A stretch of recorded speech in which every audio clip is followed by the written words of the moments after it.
donc il y a d'autres projets sur lesquels nous allons revenir. Les championnats de l'amitié qui est organisé par Archimède Kabeya Kalasa au niveau du Kawayongo. Francis Numbika-Djangwa, vous avez été au lancement de ces projets. C'est quoi, pourquoi d'abord ces championnats d'amitié pendant cette période?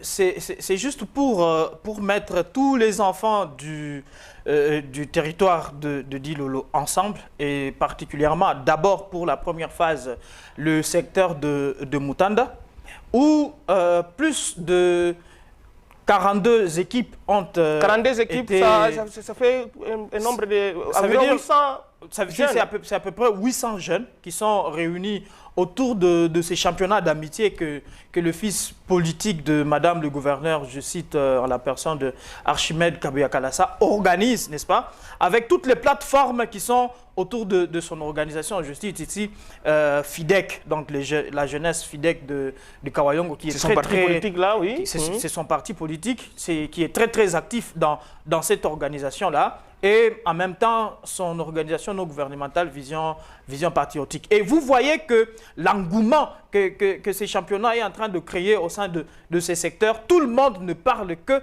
de ces championnats. Les enfants de ce secteur-là en avaient besoin. Et ils ont exprimé cela. Parce que 42 équipes, il y a des villages qui ont donné 2-3 équipes. Vous voyez? Et donc, c'est l'activité principale. Comment est-ce que ça s'organise? Parce que les villages sont quand même à distance. On a 4 sites. On a le site de Mungulunga, on a le site de Chikwachila, on a le site de Mumbombu et on a le site même de Kawayongo. Alors, au niveau de chaque site, il y a des représentants, n'est-ce pas, qui réunissent régulièrement les équipes dans différents matchs. Et les matchs ne se jouent pas qu'au niveau de site. C'est même ça le plus-value. Les matchs se jouent même au niveau des villages. Les équipes se déplacent facilement. Excellence Archimède a vraiment disponibilisé les moyens pour le déplacement, le logement, la restauration de toutes ces équipes. C'est pas de la campagne, ça? Que ceux qui veulent prendre ça pour de la campagne, si et seulement si, ils veulent lier ça à son image électorale. Parce que vous parlez de l'encadrement de la jeunesse. Si on veut lier ça à son image électorale, c'est bénéfique pour lui. On ne va pas refuser ça, mais ce n'est pas encore la période de la campagne électorale. D'ailleurs, ce n'est pas lui qui a demandé qui est championnat. Non, c'est la jeunesse. Parce qu'il est toujours avec la jeunesse toutes ces années. Oui, oui. Il fait beaucoup de réalisations et la jeunesse a trouvé qu'il fallait qu'on puisse occuper les jeunes pendant les grandes vacances. C'est comme ça qu'on a organisé, c'est comme ça qu'il a accepté de soutenir ces championnats-là, n'est-ce pas, intitulés des championnats d'amitié Archimède Kabeya Kalasa.